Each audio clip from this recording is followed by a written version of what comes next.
Hey guys, it's your girl Aziza Binti from the Awesomeness-Awareness group, and I've got a special message for you today. And I know I say this a special message every time I talk to you, but every time I talk to you, it is special. So today's message is about the harvest. It's about harvest time. Many of us have been putting in the work, and now 2015 is the year of the harvest. Many have been making posts about that, so I'm imagining that we're all kind of in this same place where it's time to actually reap the benefits of the work that we've been doing all year or for several years. If you're used to sowing seeds, you may have a bit of an issue with actually reaping the harvest. If you've always been in the position of really wanting to help others to grow, help others to have a positive experience in life, but you're not used to actually reaping the harvest from all of that planting that you've been doing, you can feel a bit lost during harvest time and actually miss the mark and do yourself a lot of harm.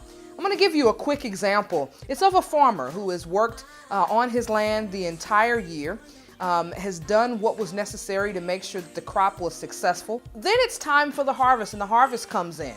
A farmer would not sit there and say, oh man, I didn't do as good a job as I could have.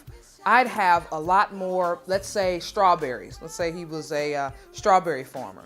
And he looks at his strawberry patch and goes, man, I suck. I mean, a third of the strawberry patch is destroyed. I didn't spray that part. I didn't take care of that part. Man, I made a lot of mistakes. I'm not even worthy of the harvest. He's not just going to go back in his farmhouse and say, forget it.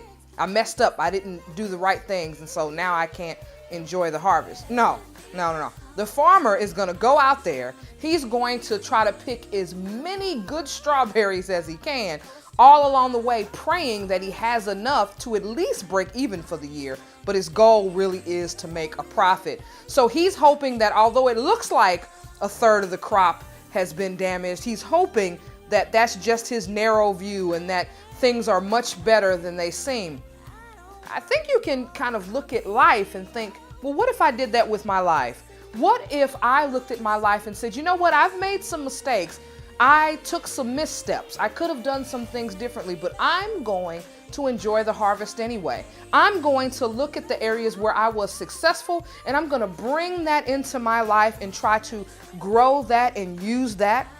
I'm going to be grateful for the harvest. I'm going to recognize the areas where I could have done better, and I'm going to learn from those mistakes, but I'm still going to enjoy the harvest. Instead, many of us focus on the 1/3 or the perceived 1/3 of the harvest that is of no use.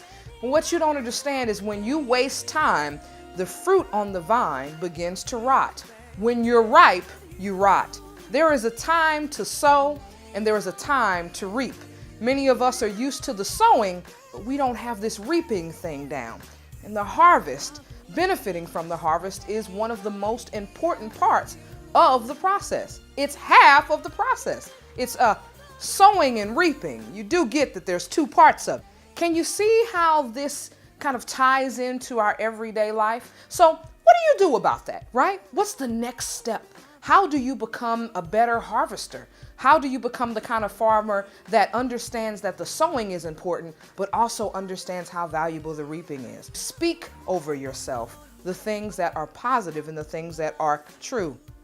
It is true that 1/3 of the harvest, this is just an arbitrary number, but it's true that 1/3 of the harvest was lost to various causes. But it's also true that a much larger number will actually be harvested this year. And it's also true that you can grow from the mistakes and also the wonderful things that happen.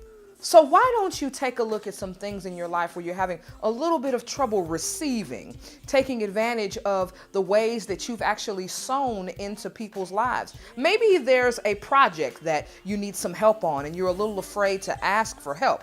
Maybe there's something that you really want to do, a job that you want to go after, a resume that you need help with, a cover letter. It could be anything. Maybe if you stepped out just a little bit beyond your comfort zone, you'd see that it's time to actually reap the harvest. You've been there for people, you've supported them, you've encouraged them. So there's nothing wrong with seeking out that support from them as well. It's not about, hey, you owe me. No, it's about, here's an opportunity for you to help. Will you answer the call? They'll either answer or not. If they don't, you'll move on to the next person. But just know that you've planted enough seeds.